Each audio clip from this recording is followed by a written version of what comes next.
में बोले थे सॉल्व करने के लिए? जी ma'am. Okay. Sangeeta question solve करे लास्ट क्लास में जो बोले थे? मैम लास्ट क्लास में मैम एग्जिट हो गया था, प्रॉपर पूरी क्लास नहीं हो पाई थी। आपने पूरी क्लास नहीं ली थी मतलब? हाँ जी मैम, मैं नहीं ले पाई थी मैम, इस टाइम पर थोड़ी सी प्रॉब्लम है मैम, मैं पूरी नहीं ले पाती क्लास। आरती आपने क्वेश्चन सॉल्व किए हैं? जी मैम, आप करवा रहे थे वही क्वेश्चन तो सॉल्व किए हैं। ओके। 2 पीडीएफ थी, दोनों में 8-9 के आसपास क्वेश्चन थे, वो सब सॉल्व करने थे। किसी का कोई डाउट है उन क्वेश्चंस में तो बताओ, उसको एक बार डिस्कस कर लेते हैं और आपसे एक बार आपके आंसर्स भी जानते हैं। जो क्वेश्चंस है ना मैम, जैसे जो क्वेश्चंस है एक बार आप उनका आंसर बताइए तभी हम पता चलता हम गलत है सही, क्योंकि उसके आंसर वहाँ पे दिए नहीं, अब अपने माइंड से उनको सॉल्व किया है तो इसलिए थोड़ा मैच कर। हाँ, मैं उनके आंसर्स ही बता रही हूँ अभी आपको।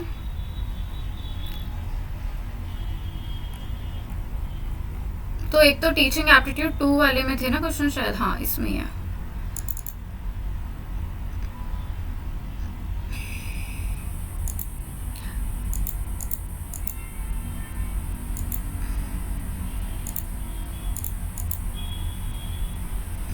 तो ये वाली जो थी मैंने एक बार करवा दिया था, बट कुछ बच्चे प्रेजेंट नहीं थे क्लास में, तो उनको मैंने बोला था करके आने के लिए। तो अब आप लोगों ने करे होंगे तो क्वेश्चन एक्सप्लेन नहीं करूंगी मैं, बस आपसे आपका आंसर पूछूंगी। पूजा, आपने क्वेश्चन सॉल्व किया? Yes ma'am. तो यहाँ पे जो फर्स्ट क्वेश्चन दिख रहा है उसका आंसर बताओ मुझे। ऑल द अबव आएगा। ओके। किसी ने इसके अलावा कोई और ऑप्शन चूज किया है ऑल ऑफ द अबव के अलावा? आई थिंक ये सबको ही क्लियर होगा क्योंकि ये लास्ट क्लास में डिस्कस ही हो गया था। Second question. जी मैम, और सब होगा राइट। नितिन, सेकंड क्वेश्चन का आंसर बताओ।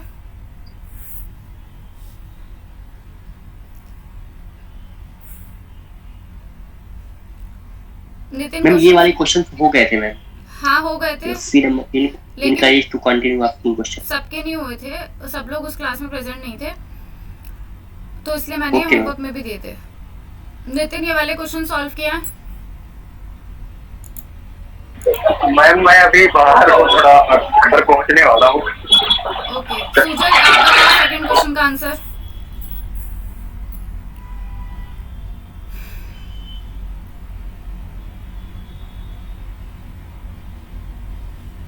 सुजाता, आप बताओ।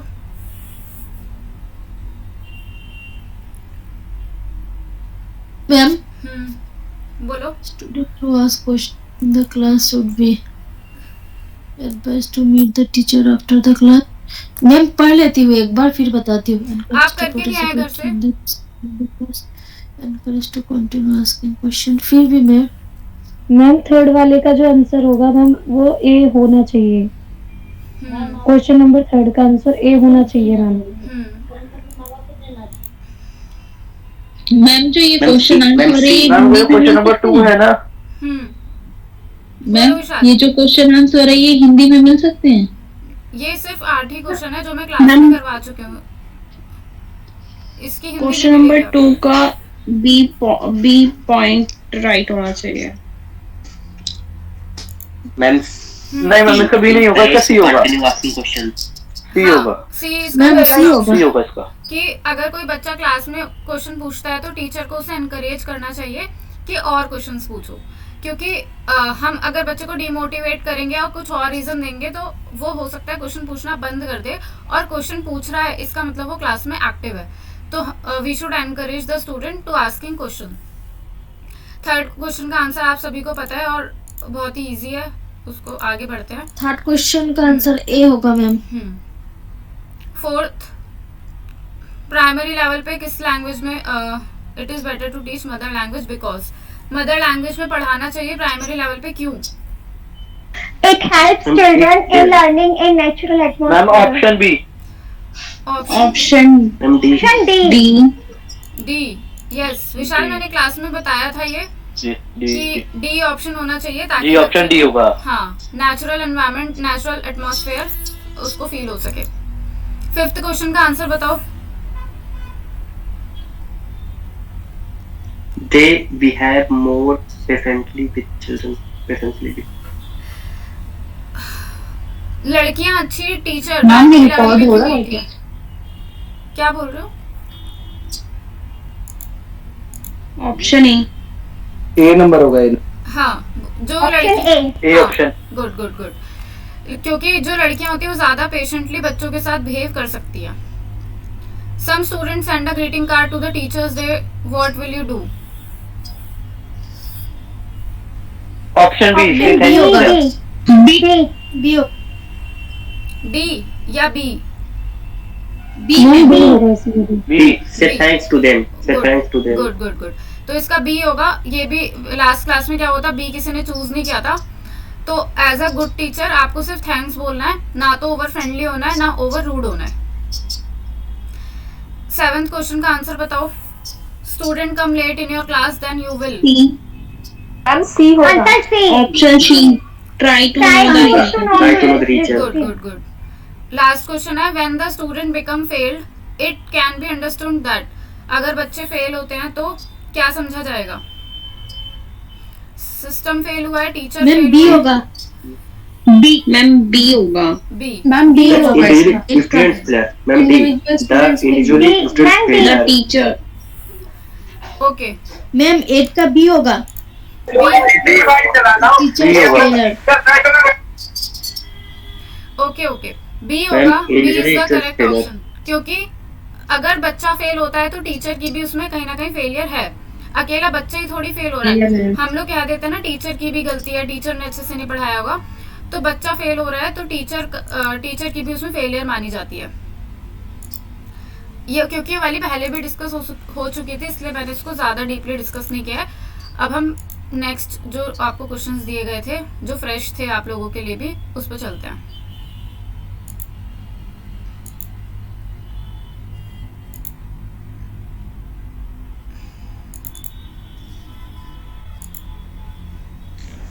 मैम बोलो। मेरा क्वेश्चन है मैम, उस क्वेश्चन में अगर आप ये बोल रहे हो कि अगर टीचर भी फेलियर है, अगर मैम क्लास में बहुत सारे बच्चे होते हैं तो उसमें से अगर एक अकेला बच्चा अगर फेल होता है तो टीचर कैसे फेलियर है फिर? नहीं, एक अकेले बच्चे के लिए टीचर फेलियर नहीं माना जाता। मेजॉरिटी अगर फेल होती है तो टीचर फेलियर माना जाता है। लेकिन वहाँ पे हमको ऑप्शंस ही इस तरीके से दिए हुए हैं, वहाँ पे ये नहीं दे रखा कि एक बच्चा फेल हुआ है या मेजॉरिटी फेल हुई है। तो उस क्वेश्चन को देखते हुए हमें टीचर फेलियर चूज करना पड़ता है। मैं एक बार फिर से उसको दिखा देती हूँ। जैसे यहाँ पे क्या है, सिस्टम फेल। सिस्टम का तो कोई लेना देना ही नहीं है। उसके बाद text book fail. Text book तो कभी गलत होती ही नहीं है। फिर इंडिविजुअल स्टूडेंट फेल, तो आप इंडिविजुअल स्टूडेंट के भी फेलियर नहीं मान सकते। अब यहाँ पे क्योंकि मेंशन नहीं है कि वो बच्चा अकेला पढ़ता था कि ग्रुप में पढ़ता था या क्लास में था, कैसा था। तो ऐसा एक है ना वाक्य, ऐसे बोला जाता है कि बच्चा टीचर फेल हो जाता है अगर स्टूडेंट फेल हो जाता है, मतलब स्टूडेंट की फेलियर में टीचर की फेलियर है। तो यहाँ पे पूरी सिचुएशन दी नहीं है। जब देंगे पूरी सिचुएशन तो हम उस हिसाब से क्वेश्चन करेंगे। हाँ, अब यहाँ पे आ जाते हैं। आपने फर्स्ट टाइम करे होंगे क्वेश्चन। पहला क्वेश्चन, अब आप मुझे आंसर बताओ, आप लोग क्या क्या करके आए यहाँ पर? Option D. D. ऑप्शन एक मिनट। तो भूमि दत्त ने डी बोला और किसने डी बोला है? मैंने सुजाता ने, होगा अपर्णा फर्स्ट ने, में। मैंने ए बोला है। आरती ने ए बोला है। डी। डी होगा। डी। डी होगा मैम। ओके। सपना आप मैम डी बोलो। होगा। आपने भी ओके, पॉजिटिव। सपना आप बोलो, आपको क्या लगता है इसका आंसर? मैम डी होगा। डी या बी? मैम डी को ड्रॉप दो। ओके। ईला आप बोलो, आपको क्या लगता है? Option D ma'am. डी। तो यहाँ पे क्वेश्चन कह रहा है कि एक शिक्षक तब सफल होता है जब वो बच्चे को अच्छा सिटीजन बना देता है, सब्जेक्ट नॉलेज इम्पार्ट कर देता है, उनको एग्जामिनेशन में पास करा देता है, या फिर अपना सब्जेक्ट मटेरियल एक अच्छे तरीके से वेल ऑर्गेनाइज्ड मैनर में प्रेजेंट करता है। इसमें चारों सही हो सकता है आई थिंक। हाँ, चारों सही हो सकता है, बट सबसे सही हमें यही तो करना है। हमें कंपेयर करना है ऑप्शंस को आपस में और ये चेक कर रहे हैं कि सबसे ज्यादा सही ऑप्शन कौन सा है। ये सारे ही एक टीचर के कर्तव्य होते हैं, बट एक टीचर को टीचर क्यों बनाया जाता है? टीचर को टीचर हायर ही क्यों किया जाता है? इसलिए ताकि वो सब्जेक्ट मटेरियल को वेल ऑर्गेनाइज्ड मैनर में प्रेजेंट कर सके। ये सब तो उसके सेकेंडरी ऑब्जेक्टिव्स हैं। सबसे पहला काम उसका है, जो काम उसे दिया गया है सब्जेक्ट पढ़ाने का, वो उसको अच्छे से पढ़ा सके। तो डी यहाँ पे सबसे ज्यादा करेक्ट ऑप्शन होगा बाकी ऑप्शन के कंपैरिजन में। यहाँ पे ऑब्जेक्टिव नहीं पूछे हैं, यहाँ पे क्वेश्चन कुछ और है। अगर ये ऑब्जेक्टिव पूछते तो हम ऊपर वाले ऑप्शंस पे ध्यान दे सकते थे। यहाँ पे पूछा है टीचर सक्सेसफुल कब माना जाएगा। तो आप भी जब टीचर बनेंगे तो आपका पहला कर्तव्य यही होगा कि आप अपने सब्जेक्ट मैटर को अच्छे तरीके से पढ़ा सकें। और यदि उसमें दिया रहा है कि एक से ज्यादा आंसर सही है तो उसमें मैं चारों पे टिक कर सकता हूँ। हाँ, फिर आपको 7-8 ऑप्शन दिए जाएंगे, तो आपको जो जो ऑप्शन करेक्ट लगते हैं कि हाँ ये भी एक टीचर को करना चाहिए, तो वो आप चूज करोगे और उसके अकॉर्डिंग नीचे दिए हुए ABCD C&D A&B उस तरीके से वहां पे भी आप ध्यान दोगे कि कौन सा ऑप्शन मेरा ठीक बैठता है। अब आगे चलते हैं नेक्स्ट क्वेश्चन पे, क्योंकि ये वाला भी लास्ट क्लास में डिस्कस हुआ था। First question, the primary responsibility for the teachers adjustment lies with, ये भी हुआ था ना लास्ट क्लास में। अच्छा, एक तो चिल्ड्रन। ओके, सबने ए ही लिखा होगा, बहुत ही इजी क्वेश्चन था। हाँ, टीचर की पहली रिस्पॉन्सिबिलिटी बच्चे ही होते हैं। The primary duty of the teacher is option C, help all round development of the students. B. Ma'am D number, imbibe value system in the student। Okay, और किसी को कुछ लगता है? डी। मैम सी होगा। सी, ओके, ये भी मैंने लास्ट क्लास में डिस्कस डी किया। ऑप्शन होगा मैम डी होगा, जो वैल्यूज है वैल्यू सिस्टम वाला वही। हाँ बिल्कुल, तो ये भी लास्ट क्लास में डिस्कस हुआ था। वैल्यू सिस्टम क्या होता है? वैल्यू सिस्टम होता है डिसिप्लिन सिखाना बच्चे को, कॉमन सेंस सिखाना बच्चे को, बेसिक्स जो चीजें होती हैं। सबसे पहले जो एक टीचर एक बच्चे को सिखाता है, जब भी वो क्लास में एंटर करेगा, हम स्कूल लेवल पे बात कर रहे हैं, तो जब भी एक टीचर क्लास में एंटर होगा तो उसका पहला कर्तव्य होता है बच्चे को डिसिप्लिन सिखाना, ठीक है, और कॉमन सेंस की चीजें सिखाना। तो वो उसका पहला कर्तव्य होता है, प्राइमरी ड्यूटी होती है। तो डी ऑप्शन ज्यादा करेक्ट होगा, imbibe value system in the student. ये सब भी टीचर के काम है, इंटेलेक्चुअल भी टीचर ही करेगा, फिजिकल स्टैंडर्ड भी टीचर ही समझाएगा, और ऑलराउंड डेवलपमेंट के लिए भी टीचर ही रिस्पॉन्सिबल होगा। बट यहाँ पे प्राथमिक कर्तव्य पूछा है, तो प्राथमिक कर्तव्य उसका होगा सबसे पहले बच्चे को अनुशासित कर सके, वो अनुशासित कर सके और उसकी कॉमन सेंस बिल्ड कर सके।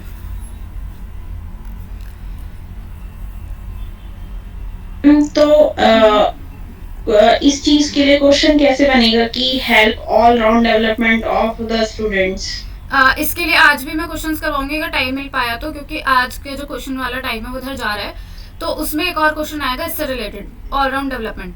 ऑलराउंड डेवलपमेंट जैसे यहाँ पे प्राइमरी ड्यूटी ना देकर दे दिया कि what are the duty of a teacher, तो फिर हम देखेंगे कि इम्बाइब वैल्यू सिस्टम भी करता है, लेकिन चलो ऑलराउंड चूज कर लेते हैं क्योंकि इसमें सब कुछ आ जाएगा। ठीक है, इसमें सब कुछ आ जाएगा, सिर्फ ड्यूटी तो पूछा है तो सब ऑलराउंड वाली हम सबसे पहले चूज कर लेंगे, कंफ्यूज होने से बेटर। तो यहाँ पे प्राइमरी ड्यूटी पूछा है, इसलिए हम सबसे पहले प्राइमरी ड्यूटी पे हम डिसिप्लिन सिखाते हैं बच्चे को। नेक्स्ट क्वेश्चन पे चलते हैं। The most appropriate purpose of learning is, answer बताओ, आप लोग करके आए होंगे तो घर से।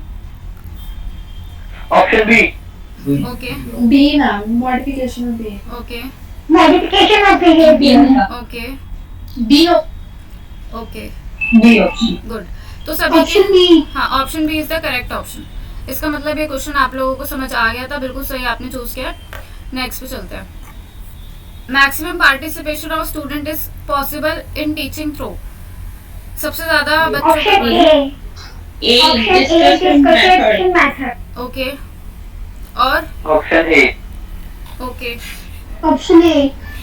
ओके, किसी ने ये नहीं सोचा ऑडियो विजुअल एड्स भी तो हो सकते हैं? ऑडियो विजुअल होते हैं जो हम दिखाते और सुनाते हैं बच्चों को। इन बच्चों के लिए तो डी ही सही है। लेकिन मैम उनके लिए स्टूडेंट का पार्टिसिपेशन तो नहीं होगा ना। बिल्कुल, बिल्कुल पार्टिसिपेशन नहीं होगा, बस वो उनको उसको देख रहे हैं, उसको समझ रहे हैं। बिल्कुल। तो यहाँ पे पार्टिसिपेशन पूछा है, तो पार्टिसिपेशन सिर्फ और सिर्फ डिस्कशन मेथड से ही पॉसिबल है, क्योंकि उसमें वो खुद से भाग लेंगे, खुद से वो जो डिस्कशन है वो करेंगे, तो इसलिए A option is the correct option.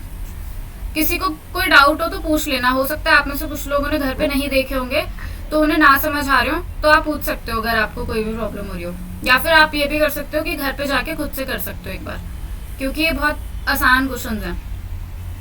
Question है, हाँ बोलो। जैसे आपने ऑडियो और वीडियो की बात की, तो कई बार क्या होता है, ऑडियो वीडियो की जब आपने बात की तो कई बार क्या होता है कि बच्चे ऑडियो और वीडियो देखते हैं, क्वेश्चन करते हैं, अगर उनको समझ में नहीं आता तो नहीं, बट वहाँ पे माना जा सकता है। पार्टिसिपेशन वो क्वेश्चन करना अलग है और डिस्कशन करना अलग मेथड है। तो अगर मैं आपको बोल दूं लेट्स डिस्कस, तो आप सब लोग अपना अपना पॉइंट रखोगे, वहाँ पे 100% पॉसिबल है कि सब लोग 100% है कि सब लोग पार्टिसिपेट करेंगे ही करेंगे, और ऑडियो विजुअल में सिर्फ एक हमारी प्रोबेबिलिटी है कि कर भी सकते हैं नहीं भी कर सकते, तो ज्यादा करेक्ट ऑप्शन डिस्कशन मेथड होगा, क्योंकि वहाँ पे 100% पार्टिसिपेशन है।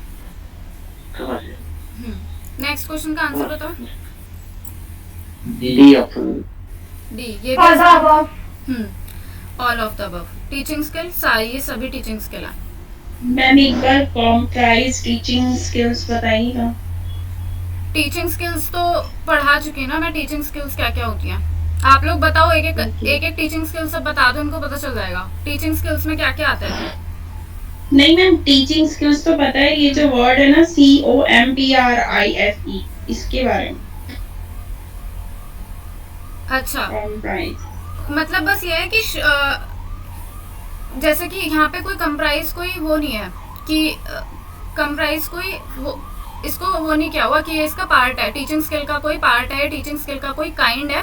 कंप्राइज का मतलब है कि कौन इसमें एडेड है, टीचिंग स्किल में क्या क्या एडेड है। हिंदी वाला पढ़ लो, निम्नलिखित में से किसमें शिक्षण कौशल शामिल है। कंप्राइज का मतलब है शामिल है, इंक्लूडेड। हाँ, ये टीचिंग स्किल का कोई टाइप नहीं, टीचिंग स्किल टाइप्स की नहीं होती, टीचिंग स्किल्स तो ऑल ऑफ द अबव होगा ma'am. All of the above होगा। Which is the least important factor in teaching? Answer D, maintaining discipline in the class. अभी हमने क्वेश्चन किया जहाँ पे आपने पढ़ा कि डिसिप्लिन मेंटेन करना टीचर का प्राथमिक कर्तव्य है, उसके बाद भी आप हिंदी में दिखाइएगा, इसको एक बार हिंदी में दिखाइएगा। बिल्कुल बिल्कुल, हिंदी वाला भी देख लो। शिक्षण में सबसे कम महत्वपूर्ण कारक कौन सा है? ऑप्शन ए होगा, क्योंकि बार बार दंडित करने से बच्चों में एक जो कठोर हो जाता है। जी मैम, 7 का ए होगा। टीचर के प्रति डिसरिस्पेक्ट आने लगता है बच्चों में अगर वो बार बार पनिश करेगी तो ये है, ये कक्षा में अनुशासन बनाना उसका प्राथमिक कर्तव्य है, और प्रभावशाली तरीके से पढ़ाना भी उसका कर्तव्य है, ब्लैक बोर्ड पर रेखा चित्र और आरेख करना भी उसका कर्तव्य है। लेकिन छात्रों को दंडित करना कोई महत्वपूर्ण काम नहीं है, वो ये नहीं भी करेगी तब भी वो अच्छी टीचर ही रहेगी, वो अपना कर्तव्य पूरा कर रही है। ठीक है, तो ए ऑप्शन जो है वो लीस्ट इम्पोर्टेंट है। 8th क्वेश्चन का आंसर बताओ। Teacher uses interesting D, okay interesting. More knowledge. Okay,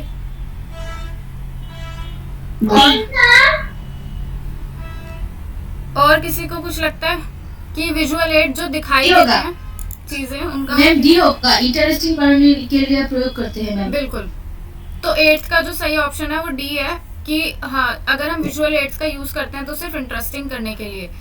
for example nursery to 5th class के बच्चों में बुक्स में आप चित्र ही चित्र देखोगे, वहाँ पे बहुत इमेजेस होती हैं, फोटोज होती हैं, लेकिन जैसे जैसे क्लास का लेवल बढ़ता जाता है बुक में से जो इमेजेस है वो कम होती रहती हैं, और हमारी बुक्स में तो कोई इमेजेस होती ही नहीं है।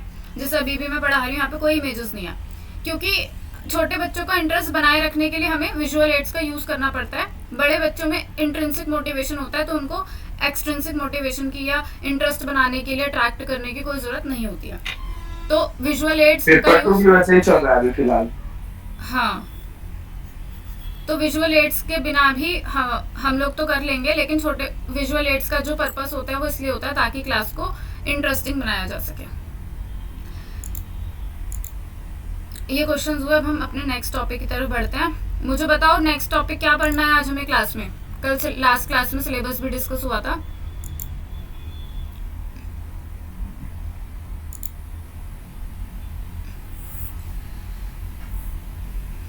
सिलेबस की हार्ड कॉपी अपने पास रखा करो और डेली उस पे नजर मारा करो। शिक्षार्थी की विशेषताएं, वो तो हो चुका।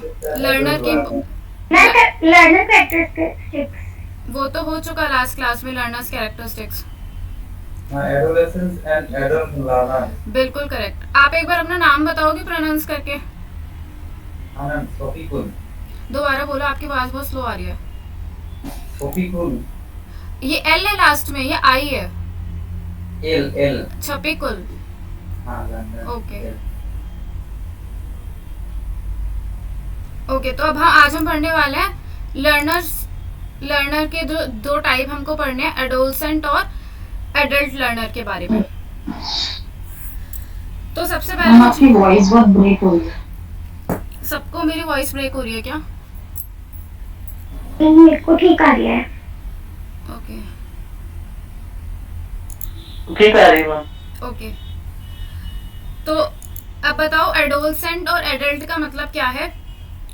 एडोलसेंट और एडल्ट से आप लोग क्या समझते हैं?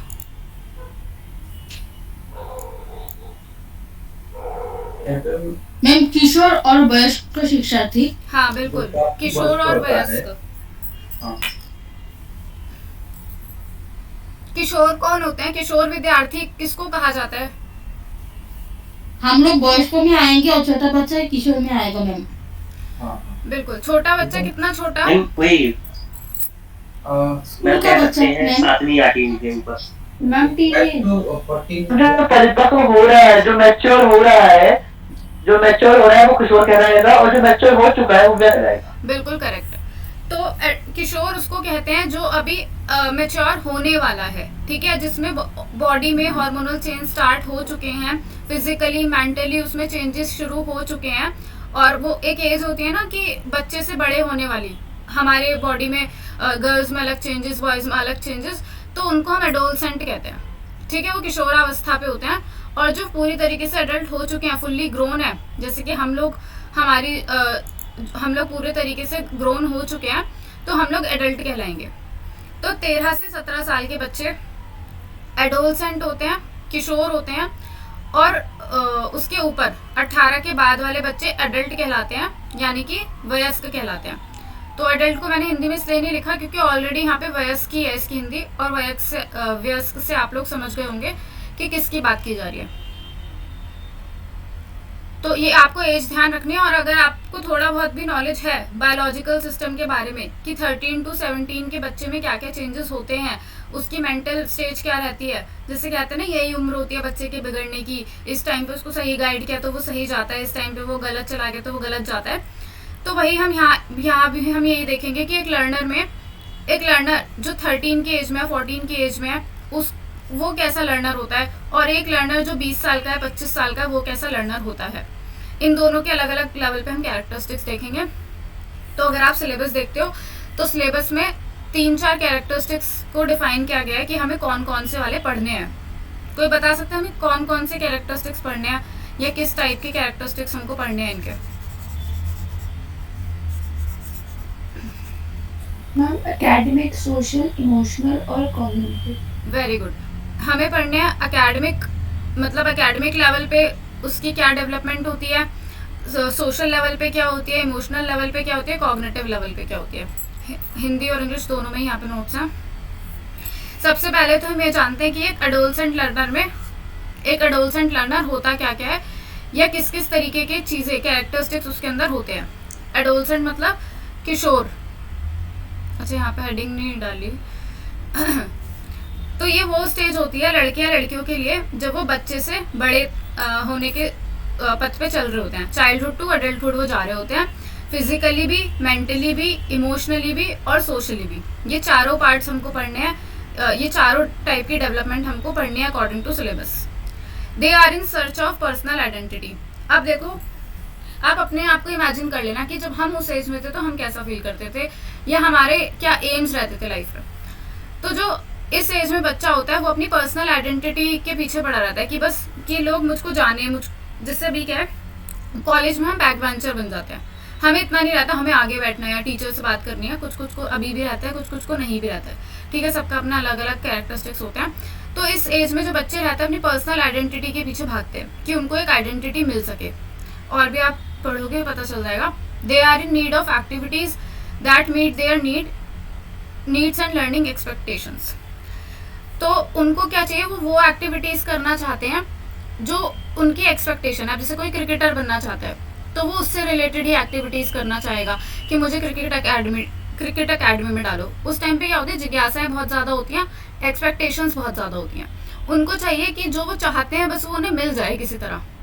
तो उस टाइम पे कितने एक्साइटेड रहते हैं बच्चे, और एक्सपेक्टेशन कितनी रखते हैं, कितने अपने मम्मी पापा से, पेरेंट्स से लड़ाई करते हैं कि मुझको ये चाहिए, मुझको यही चाहिए, मुझको क्रिकेट एकेडमी में ही जाना है, या मुझे इस वाले इंस्टीट्यूट में ही जाना है, मुझे इस वाले कॉलेज में ही जाना है। तो वो चाहते हैं कि जो उनकी चीज़ है, जो उनकी नीड्स है, बस उनको वो मिल जाए। जो वो करना चाहते हैं, जिस तरीके की एक्टिविटीज़ वो करना चाहते हैं, उसके लिए जो भी उनकी नीड है वो उनको मिल जाए। They become disturbing when they lose interest in the lesson और फील बोर्ड। तो उस टाइम पे क्योंकि इंट्रिंसिक मोटिवेशन तो इतना ज़्यादा होता नहीं है, और होता भी है तो अपने अपने इंटरेस्ट सबके अलग अलग होते हैं। जैसे किसी को क्रिकेट के लिए ही इंट्रिंसिक मोटिवेशन है, किसी को डांस के लिए है, किसी को सिंगिंग के लिए है, और वो एज होती है कि अभी कैरियर डिसाइड नहीं हुआ है। जैसे हमारी एज पे हमारा डिसाइड हो चुका है कि अब हम इसी रास्ते पे जा सकते हैं। अब हम डॉक्टर तो बन नहीं सकते स्टेज पे आके। एक 14-15 साल का बच्चा तो यही बोलेगा हाँ मैं तो डॉक्टर बनूंगा, क्योंकि अभी उसे पता नहीं है कि उसके 12th में कितने मार्क्स आने वाले हैं, उसको साइंस मिलने भी वाली है या नहीं मिलने वाली है। तो जब टीचर पढ़ा रहे और उनको इंटरेस्ट नहीं आ रहा और वो बोर होने लग जाते हैं, तो वो चाहते हैं कि जल्द से जल्द वो यहाँ से बाहर निकले, इस सब्जेक्ट को वो छोड़ दे। लेकिन हम ऐसा नहीं कर सकते। हमारी जो एडल्ट का बच्चा है उसको पता है कि उसका लाइफ का एम ही है, बोर हो रहा है चाहे बोर नहीं हो रहा है, उसको पढ़ना ही है, तो वो उस चीज़ को छोड़ के नहीं भागेगा। और इस एज के बच्चे वो बोर होके उस चीज़ से बाहर निकलना चाहते हैं, उस चीज़ को छोड़ना चाहते हैं। They need help and support. जैसे कि ज़्यादातर बच्चे क्या करते हैं, फॉर एग्जाम्पल 12th क्लास में आप में से भी बहुत लोगों ने किया होगा, जब हमें साइंस और आर्ट्स में से चॉइस करने को मिलता है, तो हमें साइंस में तो इंटरेस्ट आता है क्योंकि वहाँ पे बायोलॉजी है, वहाँ पे केमिस्ट्री है और वहाँ पे मैथ्स है, तो बहुत सारे बच्चों को ये सब पसंद होता है। तो वो इंटरेस्ट को देख के अपना वो सब नहीं देखते कि हमारा फ्यूचर कहाँ बन सकता है कहाँ नहीं, वो सोचते हैं यहाँ पे ज़्यादा इंटरेस्टिंग चीज़ है, मेरे को हिस्ट्री बहुत बुरी लगती है या मेरे को इकोनॉमिक्स बहुत बुरी लगती है, इसलिए मैं आर्ट्स में जाऊँगा ही नहीं। जस्ट बिकॉज उनको हिस्ट्री बोरिंग लगती है तो वो आर्ट्स में नहीं जाते। बहुत सारे बच्चे मैंने देखे हैं हिस्ट्री या इकोनॉमिक्स किसी एक सब्जेक्ट को पकड़ के वो आर्ट्स छोड़ देते हैं और साइंस में चले जाते हैं, जो इतना मुश्किल है, मतलब वहाँ पे एक सब्जेक्ट इतना मुश्किल है, तो वहाँ पे हम डिसीजन मेकिंग में इतने स्ट्रांग होते नहीं हैं। तो ये सब चीज़ें हम करते हैं सिर्फ इसलिए क्योंकि हमें एक सब्जेक्ट बोरिंग लगता है, तो हम पूरा वो छोड़ के चले जाते हैं। They need help and support from the teacher and to be provided with constructive feedback. तो उनको टीचर से चाहिए सपोर्ट और टीचर उनको गाइड कर दे। जैसे अभी मैंने बोला साइंस ले लेते हैं वो सिर्फ अपने इंटरेस्ट को देखते हुए, उनको अपनी क्षमता को भी देखना चाहिए और अपने एम को भी, कि बनना तो वो आईएएस चाहते हैं, आईपीएस चाहते हैं, लेकिन ले ली उन्होंने साइंस, तो वही गलती हो गई ना। अब तुमको आईएएस और आईपीएस बनना है और तुमको फोकस उस जगह करना है, तो तुम हिस्ट्री पढ़ो, वही तुम्हारे लिए बेटर है। तो अगर टीचर उनको गाइड कर दे तो वो लोग सही रास्ते पे चल सकते हैं। और उनको चाहिए कि उनको कंस्ट्रक्टिव फीडबैक मिले, मतलब ऐसा फीडबैक, कंस्ट्रक्टिव फीडबैक की मैंने यहाँ डेफिनेशन भी लिखी है, ऐसा फीडबैक जो उनके लिए पॉजिटिव रिजल्ट लाए। जैसे आप अगर अभी पढ़ते हो, मैं आपको और मोटिवेट कर दूं कि हाँ अगर आप इसी तरीके से पढ़ते रहे तो आपका पक्का नेट हो जाना है, पक्का जेआरएफ हो जाना है। बस आपको थोड़ा सा मैं फीडबैक दे दूं कि आप जो कर रहे हो वो बिल्कुल सही कर रहे हो, इस रास्ते पे चलते हुए आपका नेट जेआरएफ पक्का निकलना है। तो ये आपका पॉजिटिव आउटकम देगा, मतलब आपकी तरफ से मुझे पॉजिटिव रिजल्ट मिल सकते हैं। तो टीचर को उनको गाइड करना और उनको कंस्ट्रक्टिव फीडबैक, मतलब जो उनके लिए फ़ायदेमंद फीडबैक हो सके वो फीडबैक उनको देना है। ये बस हम लर्नर के कैरेक्टरिस्टिक्स पढ़ रहे हैं कि एक लर्नर को क्या क्या चाहिए या एक लर्नर में क्या क्या जो एडोलसेंट लर्नर होता है वो किस टाइप का फील करता है, किस टाइप के उसके कैरेक्टरिस्टिक्स होते हैं। They need teacher to build bridges between the syllabus and their world of interest and experience. क्योंकि अभी मैंने बोला बच्चा ये डिसाइड ही नहीं कर पाता उसको लाइफ में बनना क्या है। वो कब मेरे ख्याल से तो बच्चे जब कॉलेज में आ जाते हैं ना, तभी वो डिसाइड कर पाते हैं कि क्या बनना है, या फिर उनको अच्छी गाइडेंस मिले।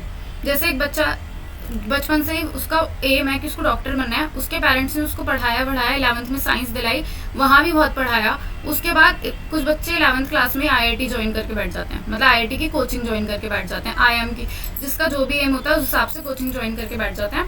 तो उनको गाइडेंस अच्छी मिल जाती है, तो डिसीजन उनके लिए तो उनके पेरेंट्स ले लेते हैं। लेकिन यहाँ पे क्या है कि अगर टीचर उनको गाइड कर दे, उनके सिलेबस और उनके इंटरेस्ट के बीच में ब्रिज बना दे, कि जैसे कि ये टीचर डिसाइड क्या करता है, टीचर ही पता लगा लेता है कि किस बच्चे का इंटरेस्ट कौन से सब्जेक्ट में है। तो जब हमारी PTM होती है तो टीचर बोलता भी है हमारे पेरेंट्स को कि इसकी ड्राइंग बहुत अच्छी है, ये आगे जाके कुछ कर सकता है ड्राइंग में, बट हमारे पेरेंट्स वो सुनते नहीं है, क्योंकि ड्राइंग उनके लिए कोई इंपॉर्टेंट सब्जेक्ट नहीं है। या टीचर बोलता है कि इसकी भाई साइंस बहुत अच्छी है, आगे जाके इसको साइंस दिलाना। तो एक टीचर को पता रहता है कि बच्चे का इंटरेस्ट क्या है।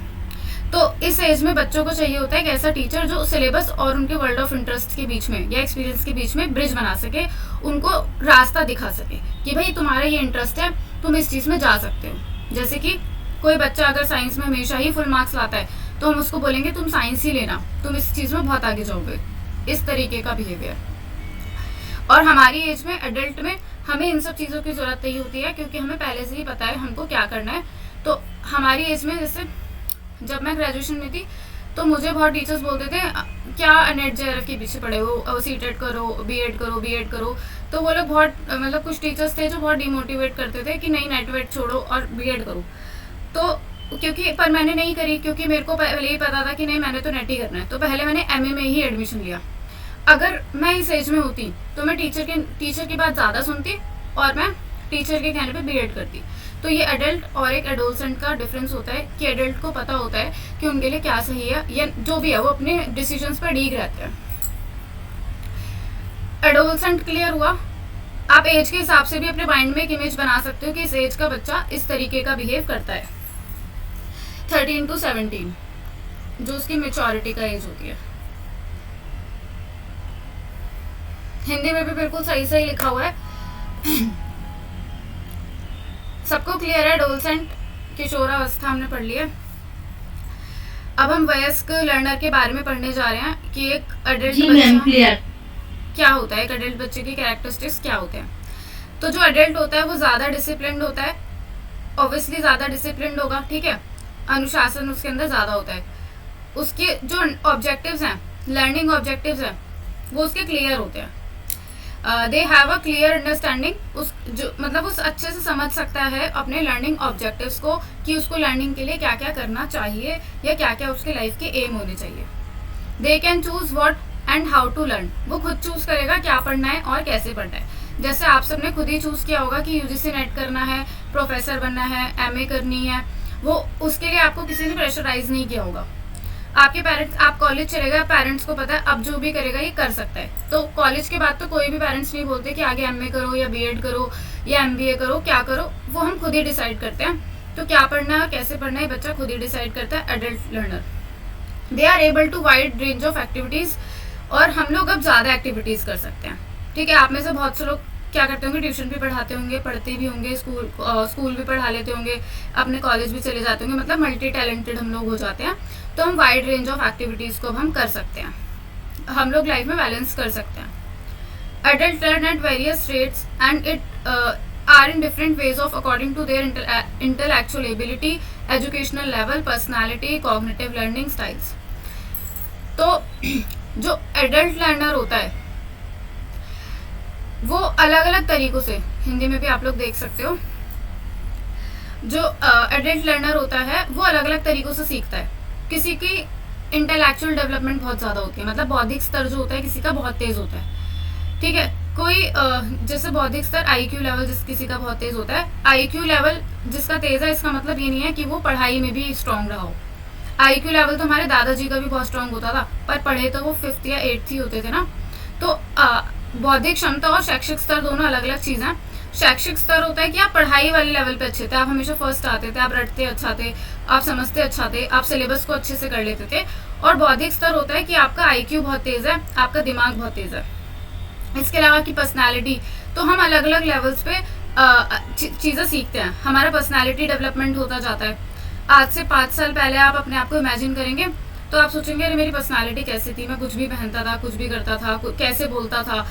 बोलने का तरीका हमारा चेंज हो जाता है जैसे जैसे हमारा एजुकेशन लेवल बढ़ता जाता है, या हम किन किन लोगों के साथ रहते हैं, किस संगत में रहते हैं। कॉलेज जाते हैं तो हम हिंदी बड़ी अच्छी सीख जाते हैं, जो लोग दूसरे स्टेट से आते हैं और वो अपनी बोली, जो भी उनकी लोकल बोली होती है वो बोलते हैं। लेकिन दिल्ली आने के बाद, DU जाने के बाद तो वो लोग हिंदी धीरे धीरे करके सीख जाते हैं, हिंदी जो है उनकी शुद्ध होती जाती है। तो हम लाइफ के अलग अलग लेवल्स पे बहुत सारी चीज़ें अलग अलग तरीक़ों से सीखते हैं। वे विविध अनुभवों, मतों, विचारों, विश्वासों के साथ कक्षा में आते हैं जिनका सम्मान किया जाना चाहिए। जो एडल्ट होते हैं, एडल्ट्स में सबके जो मत होते हैं वो अलग अलग होते हैं। अभी यहाँ पे क्लास में अगर 20 बच्चे हैं तो हो सकता है 20 के जो व्यूज़ हैं वो अलग अलग हो। किसी को अभी भी सबका पढ़ने का तरीका अलग हो सकता है। कोई रात में पढ़ना पसंद करता है, कोई मॉर्निंग में पढ़ना पसंद करता है, कोई डे टाइम में पढ़ना पसंद करता है, और सब लोग इस पे स्ट्रॉन्ग पॉइंट ऑफ व्यू दे सकते हैं। रात वाले बोलेंगे कि रात में ज़्यादा शांति होती है, रात में सब सो जाते हैं। सुबह वाले बोलेंगे कि रात को सोना ज़रूरी है, सुबह ज़्यादा अच्छा होता है, सुबह का वातावरण अच्छा होता है। तो सबका अपना स्ट्रॉन्ग पॉइंट ऑफ व्यू होता है एडल्ट्स का। तो हमें क्या करना चाहिए, हमें उनके जो विचार हैं, जो भी उनका पॉइंट ऑफ व्यू है उसका सम्मान करना चाहिए। क्योंकि अगर आप एडल्ट की क्लास को पढ़ा रहे हो तो आपको आपके उन जो भी टीचर है उसको उनके विचार, उनके मत, उनके विश्वास, उनके अनुभव, सबका सम्मान करना पड़ेगा। क्योंकि वो एडल्ट है, उनके सोचने समझने की शक्ति, जो भी उन्होंने सोचा है तो कुछ ना कुछ उसके पीछे रीज़न होगा। और जैसे छोटे बच्चे होते हैं तो उन सबका जो मत होता है वो एक ही होता है, जो उनकी टीचर का मत होता है। टीचर कह रही है कि पहले मेमोरी लेवल पढ़ना है क्योंकि वो आसान होता है, तो सारे बच्चे पहले मेमोरी लेवल ही पढ़कर रहेंगे। और यहाँ पर इस एडल्ट में क्या होगा, मैंने बोल दिया कि टीचिंग एप्टीट्यूड जो है वो ईजी है, वो पहले पढ़ो, लेकिन आप में से कुछ को हायर एजुकेशन आसान लगेगा तो आप वो पहले पढ़ोगे। तो हमें जो टीचर है उसको सबके व्यूज़ का रिस्पेक्ट करना पड़ेगा, क्योंकि जो भी सामने वाला बच्चा है उसमें इतना दिमाग है कि वो सही डिसीजन ले सकता है। ये थे एडल्ट और एडोलसेंट में डिफरेंस और उनके कैरेक्टरिस्टिक्स। हमको ये इंडिविजुअली पढ़ने हैं, सिलेबस में लिखा हुआ है कि दोनों के इंडिविजुअली हमको कैरेक्टरिस्टिक्स पढ़ने हैं। अब आप लोग बताओ, आपके कोई डाउट्स है, कुछ समझ नहीं आया?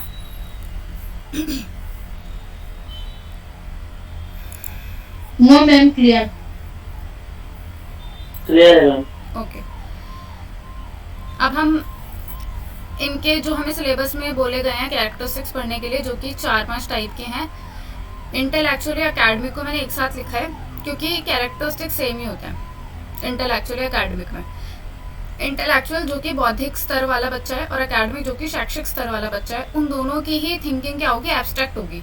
सोचने समझने की जो उनकी शक्ति है वो अमूर्त होगी, ठोस से अमूर्त, मतलब कि कॉन्क्रीट टू एब्स्ट्रैक्ट की क्रिटिकल थिंकिंग जो हम कहते हैं, ज़्यादा डीप सोचना, किसी चीज़ पे अपना मत प्रदान करना कि भाई मेरा जो मत है वो ये है, अपना पॉइंट ऑफ व्यू देना, वो सब एब्स्ट्रैक्ट थिंकिंग होती है या क्रिटिकल थिंकिंग होती है। तो जो बच्चा बौद्धिक क्षमता से तेज़ है और जो शैक्षिक स्तर पे है, दोनों की ही जो थिंकिंग है वो कॉन्क्रीट टू एब्स्ट्रैक्ट होती है, ठोस से अमूर्त। तो इनके जो कैरेक्टरिस्टिक्स थे वो सिमिलर थे, इसलिए मैंने दोनों को एक साथ ही लिखा है। तो पहला जो है हमारा, पहले इनके नाम याद कर लो, इंटेलेक्चुअल एकेडमिक, ये हमको पढ़ना है। दूसरा सोशल हमको पढ़ना है, सोशल डेवलपमेंट क्या होती है। तीसरा हमको पढ़ना है इमोशनल डेवलपमेंट, और चौथा हमको पढ़ना है कॉग्निटिव डेवलपमेंट। अभी हम एडोलसेंट की पढ़ रहे हैं, इसके बाद हम एडल्ट की पढ़ेंगे। तो एडोलसेंट की यानी कि 13 से 17 साल के बच्चे के अंदर इंटेलेक्चुअल डेवलपमेंट किस प्रकार से होती है, उसका जो मानसिक स्तर है, बौद्धिक स्तर है, वो किस प्रकार से बढ़ता है, किस प्रकार से काम करता है, वो हम पढ़ने वाले हैं। तो ये हमने, ये पॉइंट हो गया हमारा। आगे चलता है, begins to think long term. जो इस लेवल का बच्चा है एडोलसेंट का 13 to 17, वो आगे की बड़ा सोचता है, ठीक है, कि मेरे को तो, और एक तो जैसे होता है ना इमेजिनेशन और ओरिजिनलिटी, हमने कुछ क्लास पहले भी हमने इसमें डिफरेंस देखा था। तो एडल्ट जो होता है ना वो ओरिजिनलिटी में बिलीव करता है, जो हो सकता है। जैसे मैंने आपको एग्जांपल भी दिया था, आपको पता है आपका नेट जेआरएफ हो सकता है, नहीं हो सकता, लेकिन जब हम 15 साल के होते हैं ना, हमारे ख्याल क्या होता है, हम तो डॉक्टर बनेंगे, हम तो इंजीनियर बनेंगे। हम अपनी परसेंटेज नहीं देख पा रहे होते क्लास में, हम अपना इंटरेस्ट नहीं देख पा रहे होते, क्योंकि हमें बचपन से हमारे पेरेंट्स ने बोला था तुम डॉक्टर बन जाना, तो हम वही सोचते हैं हम डॉक्टर बनेंगे। तो ये जो है लॉन्ग टर्म सोचते हैं, आगे की ज़्यादा सोचते हैं, काफ़ी आगे तक की सोचने लग जाते हैं।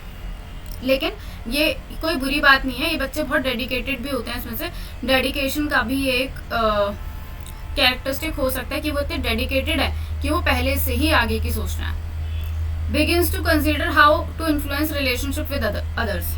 अब इस एज में उनका क्या शुरू हो जाता है, रिलेशनशिप बनाना।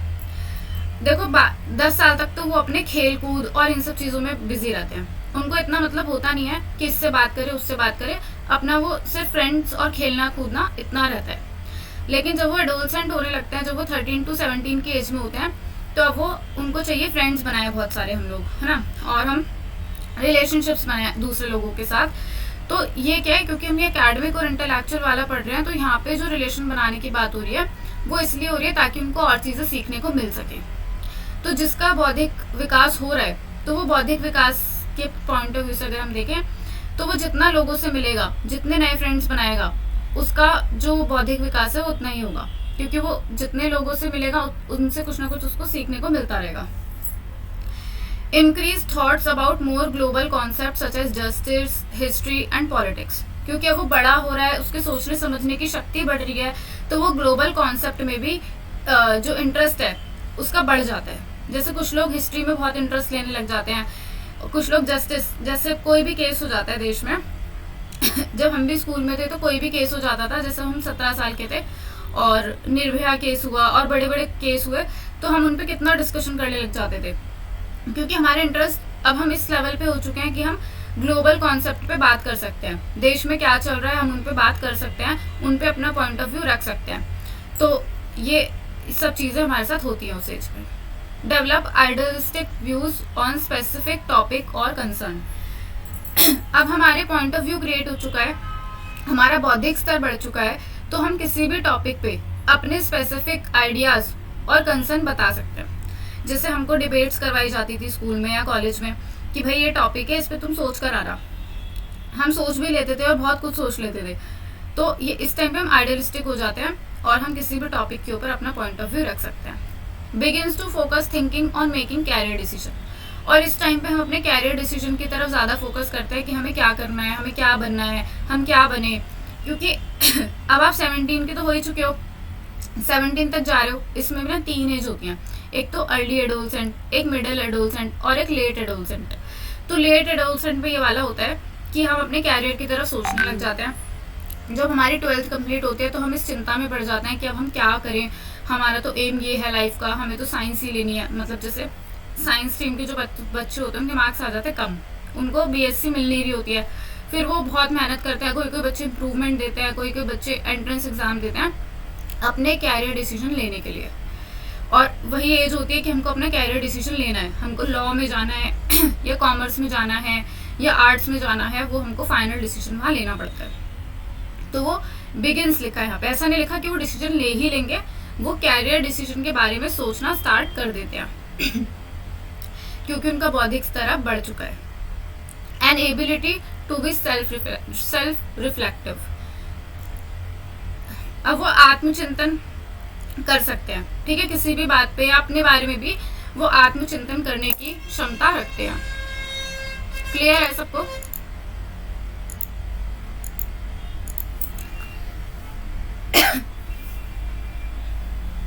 किसी का कोई डाउट है तो पूछो।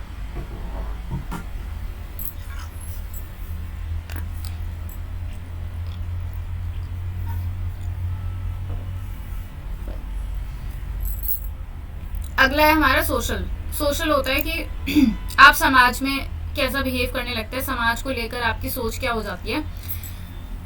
तो यहाँ पे 3 जो लेवल्स हैं वो एक्सप्लेन भी किए गए हैं। अर्ली एडोलसेंट होता है या प्री टीन्स बोल सकते हैं हम उसको। उसके बाद मिडिल एडोलसेंट होता है जो हमारा 14-15-16 साल तक 14-15-16 होता है, और लेटर एडोलसेंट होता है जो 17 से 20 साल तक रहता है, ठीक है। मतलब कुछ अब वो डिपेंड करता है, ऐसा नहीं कोई कोई फिक्स एज है कि 17 साल तक ही एडोलसेंट रहेगा, उसके बाद खत्म हो जाएगा। सबका माइंड का और बॉडी का कुछ कुछ बच्चों में 20 तक जो होती है फिजिकल डेवलपमेंट आपको देखने को मिलती है। कुछ लोग 17 की एज में ही फुल्ली मैच्योर हो जाते हैं बाय फिजिकली अगर बात करूँ तो, और मेंटली भी। कुछ लोग 17 में ही बहुत समझदार बिहेव करने लगते हैं और बॉडी से भी वो फुल्ली जो है ग्रोन हो जाते हैं, कुछ लोग 20s तक होते हैं, हार्मोनल चेंजेस होते हैं, लड़कों को अलग दाढ़ी वगैरह आती है, तो वो 20 तक चलता रहता है। ऐसा नहीं है फिक्स एज ही है कि 17 तक हो ही जाएगा, 17 से 1 साल भी ऊपर नहीं हो सकता। तो चलो बढ़ते हैं। अब सोशल वो कैसे बिहेव करता है, देखो आप लोग भी अपने बारे में सोचोगे तो आप लोग जो लड़के होंगे उन्होंने लड़कियों से बात करना शुरू किया होगा, जो लड़कियां होंगी उन्होंने लड़कों से बात करना शुरू किया होगा, क्योंकि इस एज में ऐसा ही होता है। हम लोग चाहते हैं कि हम ज़्यादा से ज़्यादा फ्रेंड्स बनाएं, ज़्यादा से ज़्यादा हम लोग जो है समाज में मिल सकें, चैट करें हम, ये सब हमारी डिमांड्स होती हैं, ये सब हमारी डेवलपमेंट हो रही है एक तरह से। तो friends, family, media, culture are some the influencers on their choices in these years. हम लोग बहुत ज़्यादा इन्फ्लुएंस रहते हैं किन चीज़ों से, फेसबुक से, इंस्टाग्राम से, मीडिया से और कल्चर से, कि भाई उसने ये पहना था, ये चीज़ ट्रेंडिंग है, ये वाला बैग ट्रेंडिंग है, ये वाली बॉटल ट्रेंडिंग है, तो हम लोग उन सब चीज़ों की तरफ भागते हैं। हम लोग समाज से, जो सोसाइटी है, हम लोग उससे अट्रैक्ट होने लगते हैं, इन्फ्लुएंस होने लगते हैं। यंग टीन्स यानी कि प्री टीन्स, जो कि 11 से 13 साल के बच्चे होते हैं, वो लोग फ्रेंड्स बनाना चालू करते हैं। 10 साल तक तो मैंने बोला उनको मतलब नहीं है, वो बस खेलने कूदने में ही दिमाग लगाते हैं। अब वो फ्रेंड सर्कल बनाते हैं। अब स्कूल में क्या क्या चलता है, फ्रेंड सर्कल बना के लड़ाई झगड़े भी वो लोग स्टार्ट कर देते हैं, या कंपटीशन क्लास में स्टार्ट कर देते हैं। अलग अलग लेवल से वो लोग अपनी फ्रेंडशिप निभाते हैं, और वो लोग ऐसे फ्रेंड्स चाहते हैं जो उनसे दोस्ती निभा सके। उसके बाद friends at this age are usually the same gender. 11 to 13 की बात कर रहे हैं, क्योंकि 11 to 13 तो किसी में इतना वो आता नहीं है कि लड़कियां लड़कों को दोस्त बनाना चाहती हैं, वो अभी उनको प्री टीन्स है। प्री टीन्स में वो सेम जेंडर को फ्रेंड्स बनाना चाहते हैं। लड़कों की लड़कों के साथ ज़्यादा बनती है, लड़कियों की लड़कियों के साथ ज़्यादा बनती है। इस एज में वो सेम जेंडर के फ्रेंड्स बनाते हैं। और उसके बाद न्यू कम्युनिकेशन टेक्नोलॉजीज़, वो कम्युनिकेशन टेक्नोलॉजीज़ की तरफ ज़्यादा अट्रैक्ट होते हैं, जैसे कि emails, chat rooms, mobile phones, texting, इन सब की तरफ। वो इसलिए क्योंकि अब उन्होंने फ्रेंड्स बना लिया। 10 साल तक तो उन्होंने फ्रेंड्स बनाए नहीं थे जिससे उनको फ़ोन पे बात करने की ज़रूरत पड़े। अब उन्होंने फ्रेंड्स बनाया तो उनको चैटिंग की भी ज़रूरत पड़ती है, घर पे जाके भी वो उनसे बातें करते हैं। इन लेटर एडोलसेंट, मतलब बाद में जब वो जो उनका फाइनल पीरियड चल रहा होता है इस एज का, तब उनको चाहिए होता है कि वो अपोजिट सेक्स से फ्रेंडशिप करे।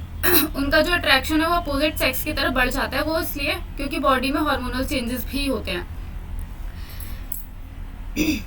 तो वो क्लोज फ्रेंड्स, या उनको क्लोज फ्रेंड्स चाहिए, उनको रोमांटिक रिलेशनशिप्स चाहिए, उनको अपोजिट जो जेंडर है उनके साथ फ्रेंडशिप चाहिए।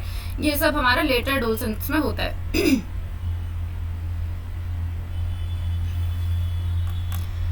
इसके बाद इमोशनल के बारे में पढ़ते हैं कि इमोशनल कैरेक्टरिस्टिक क्या होते हैं एक एडोलसेंस के। Showing affection for others. अब हम इमोशनली लेवल पे भी डेवलपमेंट हमारा हो चुका है, क्योंकि जब हम छोटे थे तो हमें इतना फर्क पड़ता नहीं था। जैसे मान लो आप 10 साल के थे और उस टाइम पे किसी की डेथ हुई होगी, तो आप 1 या 2 दिन में ही उससे बाहर आ गए होंगे। ज़्यादा से ज़्यादा आपका बहुत करीबी होगा तो 1 महीने में आप उससे बाहर आ गए होंगे, क्योंकि वो एज ऐसी है कि आप इमोशंस को ज़्यादा समझते नहीं हैं। लेकिन अब इस एज में आप इमोशनल डेवलपमेंट आपका होने लगा है, और अब आप इमोशंस को समझने लगे हो। तो दूसरों की तरफ आपका अफेक्शन बढ़ेगा। ठीक है, जैसे कि मैंने बोला अपोजिट जेंडर की तरफ हमारा अफेक्शन बढ़ जाता है, या हमारे दोस्त, चाहे वो सेम जेंडर भी हो, हम लोग दोस्ती बहुत गहराई से निभाने लग जाते हैं। दोस्त के लिए कुछ भी करेंगे, इस टाइप का हमारा एटीट्यूड हो जाता है। तो अब हम इमोशंस को समझने लगे हैं, चाहे वो हमारा फैमिली की तरफ हो, फ्रेंड्स की तरफ हो, या किसी की भी तरफ हो। Expressing awareness of their own feelings and those of others. अब वो लोग अपनी फीलिंग्स को भी एक्सप्रेस करते हैं, जैसे कि किसी की डेथ हुई है तो रोना है, कोई खुशी का मौका है तो खुश होना है। छोटे बच्चे को इतना नहीं होता, किसी की डेथ होती है तो वो नहीं रोता, उसको हम जैसे वही है बहुत ही करीबी है उसका तो वो रोएगा, लेकिन ज़्यादा वो नहीं समझता इमोशंस को। लेकिन एक अभी से एज पे बच्चा इमोशंस को समझता है तो वो इमोशंस को एक्सप्रेस भी कर सकता है। Expressing feelings through words. अब वो अपनी फीलिंग्स को वर्ड्स में भी एक्सप्रेस कर सकता है, मतलब शब्दों से कहकर भी वो अपनी फीलिंग्स को बयां कर सकता है। Learning from mistakes. अपनी गलतियों से सीखना, ये उसको आ चुका है या आ रहा है, वो इसी एज में वो है। Displaying self control and management of emotions. अब उसको सेल्फ कंट्रोल भी आ गया है और इमोशंस पे कंट्रोल करना भी हमें इस एज में आ जाता है कि अपने इमोशंस को कैसे कंट्रोल करना है। और अपने सेल्फ कंट्रोल होता है कि जैसे आसक्तियाँ, जैसे हमें ये चाहिए चाहिए चाहिए, वो वाला बचपन में रहता है ना कि बच्चा, छोटा बच्चा कि कार चाहिए तो चाहिए, सेल्फ कंट्रोल ही नहीं है, रोना शुरू, मार्केट में सड़क पर बैठ जाना है कि मुझे तो कार चाहिए। लेकिन इस एज में हम ऐसा थोड़ी करते, हमारे अंदर सेल्फ कंट्रोल है, हमें अगर कुछ चाहिए भी तो हमें उसके लिए सब्र करना आता है। इसको हम बोलते हैं भावनात्मक विकास, इमोशनल डेवलपमेंट को। अगर किसी का कोई डाउट हो तो बीच में पूछ लेना, क्योंकि टाइम की कमी होने की वजह से ज़्यादा मैं टाइम वेस्ट नहीं करती, क्योंकि सारी यूनिट्स में ही ना 5-5 क्लास तो कम से कम 5 से तो ज़्यादा ही लगेगी। 5 तो किसी में लगी तो बहुत ही छोटी यूनिट कोई हुई, जैसे कि कम्युनिकेशन छोटी यूनिट है। नेक्स्ट है हमारा कॉग्निटिव लेवल, कॉग्निटिव डेवलपमेंट। तो कॉग्निटिव में होता है improvement in basic thinking abilities, जो हमारी बेसिक थिंकिंग होती है उसमें इम्प्रूवमेंट आना। तो जनरली ये 5 तरीकों से होती है, हमारी बेसिक जो हमारी थिंकिंग होती है 5 तरीकों से डेवलप हो सकती है। एक तो अटेंशन, हम लोग अटेंशन देते हैं, जैसे अभी आप लोग अटेंशन दे रहे हो क्लास में, ठीक है, और स्कूल में अटेंशन देते हो, अपने पेपर 2 की क्लास में अटेंशन देते हो, आपकी मम्मी आपको कुछ बोलती है तो उस पर अटेंशन देते हो। तो ये हमारा कॉग्निटिव है कि हम में इतना दिमाग है कि कहाँ पर अटेंशन देनी है, कहाँ पर नहीं देनी है। मेमोरी, हम चीज़ों को मेमोराइज कर सकते हैं। जैसे आपने कहीं कुछ रखा है तो आप भूलते थोड़ी हो, लेकिन बच्चे भूल जाते हैं। कितनी बार आपने छोटे बच्चों को देखा होगा, फ़ोन छुपा के भूल जाते हैं, टीवी का रिमोट छुपा के भूल जाते हैं, क्योंकि उनकी मेमोराइजेशन जो है इतनी स्ट्रांग नहीं हुई होती है। तब तक होती है बट धीरे धीरे सीखते हैं ना वो, और हमारी जो है अब वो स्ट्रांग होने लगती है इस लेवल पे। तो अटेंशन हम देने लग जाते हैं, मेमोराइजेशन हम सीख जाते हैं। प्रोसेसिंग स्पीड, जो एडोलसेंट होता है वो ज़्यादा क्विक होता है एक बच्चे से, ठीक है, quick in the sense process करने में। कोई काम छोटे बच्चे को बोलो और एक एडोलसेंट को बोलो जो कि 13 से 15 साल का बच्चा है, वो फटाफट कर देगा, क्विक है वो, क्योंकि अब वो चीज़ों को सीख चुका है, प्रोसेसिंग उसको आ गई है।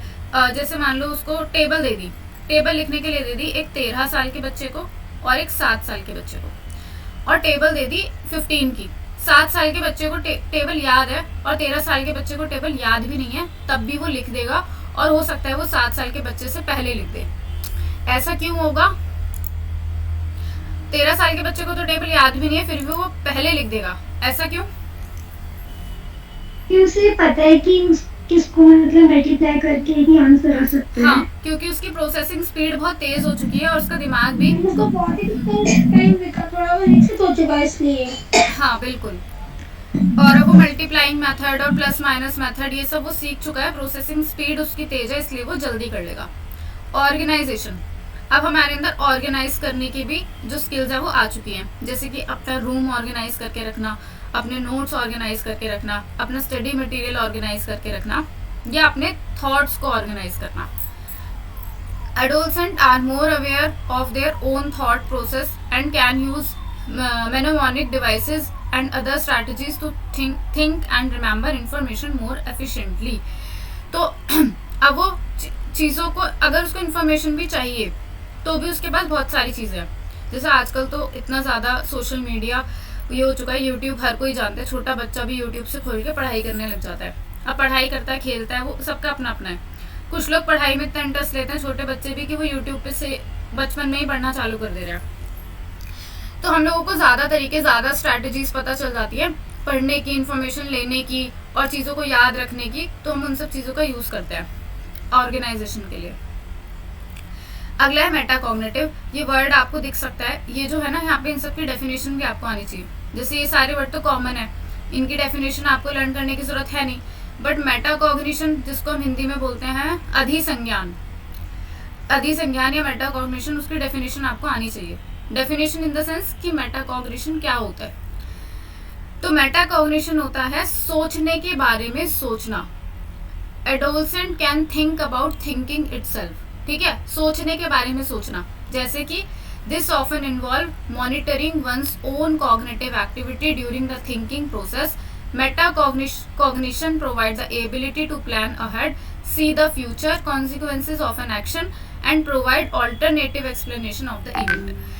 क्योंकि सोचने के बारे में सोचने का मतलब है आपने जो सोचा है वो सही है या गलत है, इस तरीके का सोचना मेटाकॉग्निशन कहलाता है, कि आप उस चीज़ के रिजल्ट भी सोच सको। जैसे आज आपने सोच लिया कि मैं आज की क्लास छोड़ देता हूँ या छोड़ देती हूँ, आपने ये सोचा, उसके बाद आप अपने सोचने पे सोच रहे हो कि मैंने सोच तो लिया क्लास छोड़ देती हूँ, पर इसका रिजल्ट क्या हो सकता है। कुछ लोग सोचेंगे अरे कोई नहीं रिकॉर्डिंग मिल जाएगी, उन्होंने अपना रिजल्ट सोचा कि रिकॉर्डिंग मिल जाएगी। कुछ ने सोचा कि यार मेरा तो बड़ा नुकसान हो जाएगा और मेरे को इस साल JRF करना भी है, क्या पता जो आज पढ़ाया जाए वही एग्जाम में आ जाए। सब अपना अलग अलग तरीके से सोचेंगे। तो जो उन्होंने सोचा है उस चीज़ पर सोचना मेटाकॉग्निशन होता है कि जो हमने सोचा है वो उसमें भविष्य के परिणाम क्या हो सकते हैं, जो हम सोच रहे हैं वो सही है या गलत है, जो योजना हमने बनाई है उसके परिणाम के बारे में सोच लेना, वो मेटाकॉग्निशन है या अधिसंज्ञान है। किसी का कोई डाउट अभी तक? मैम इससे एक तरह से रियलाइजेशन तो कर सकते हैं कि उस चीज को रियलाइज करने जो हमने जो सोचा है या फिर रियलाइजेशन की एक डेफिनेशन है, रियलाइजेशन हमेशा गलती के बाद होता है। आपने जो किया नहीं है उसको आप कैसे रियलाइज करोगे? जैसे बोर्ड पे भी जब हम स्कूल में थे तो वहाँ पे विचार लिखा जाता था, तो वहाँ पे लिखा जाता था करने के बाद सोचना मूर्खता है। लेकिन रियलाइजेशन क्या है?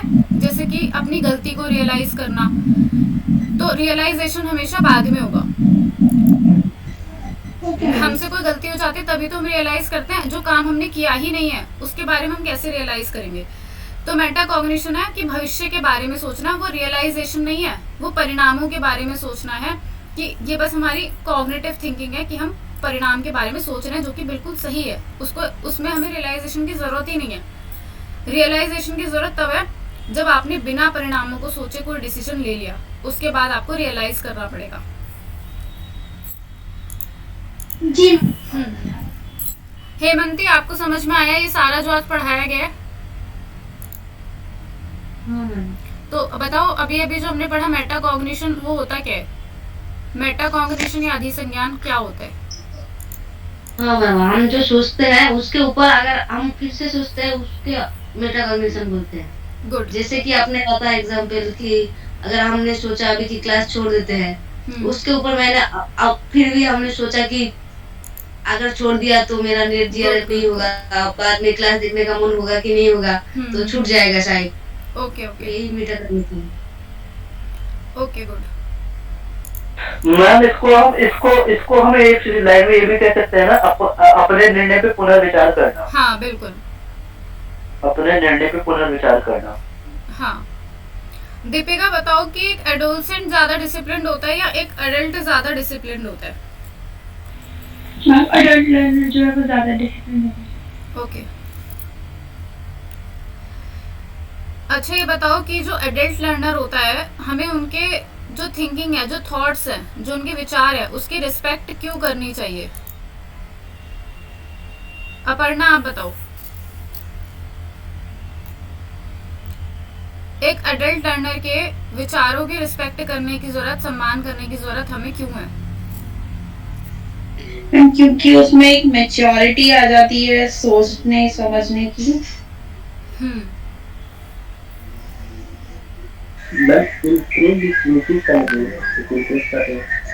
क्या?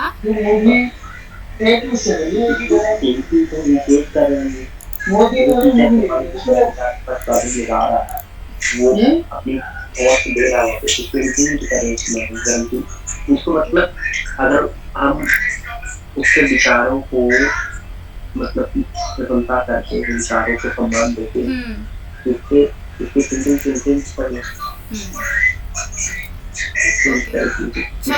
आप बताओ कि आज जो हमने डेवलपमेंट्स पढ़े हैं एडोलसेंट में, वो कौन कौन से हैं? उनके नाम बताओ।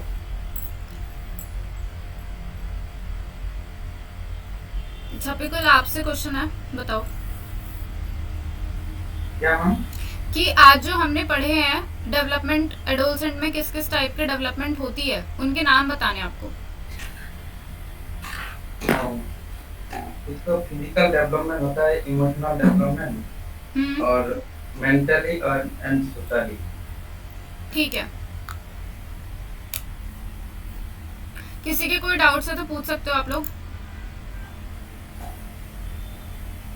No ma'am, no doubt. Okay, अब जिन लोगों ने अभी भी वो क्वेश्चंस नहीं किए थे, टीचिंग एप्टीट्यूड 2 और टीचिंग एप्टीट्यूड 3 करके फाइल्स हैं ग्रुप में, उनमें वो क्वेश्चंस है, उसमें आप देख सकते हो।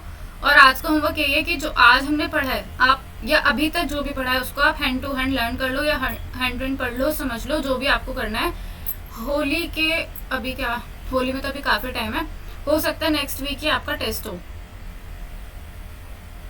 Okay ma'am. Next week ma'am मतलब आज संडे के की पीडीएफ आप भेज दोगे ना? बाद। ये पीडीएफ हाँ, ये तो मैं हैंड टू हैंड ही भेज दूंगी अभी। और मैम आप प्रैक्टिस सेट के लिए बोल रहे थे क्वेश्चंस। प्रैक्टिस सेट तो तब भेजूंगी ना जब पूरा कंप्लीट हो जाएगा। अभी भेज दूंगी तो आप इतना कंफ्यूज हो जाओगे, घबरा जाओगे देख के कि मुझे तो कुछ आता ही नहीं है। क्योंकि अभी सबसे मेन टॉपिक पढ़ना बाकी है, वो है थ्योरीज।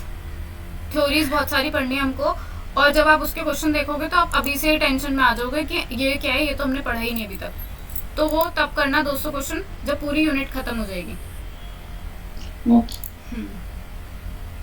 ओके, किसी के और कोई डाउट है तो पूछ सकते हो, फिर क्लास को एंड करेंगे।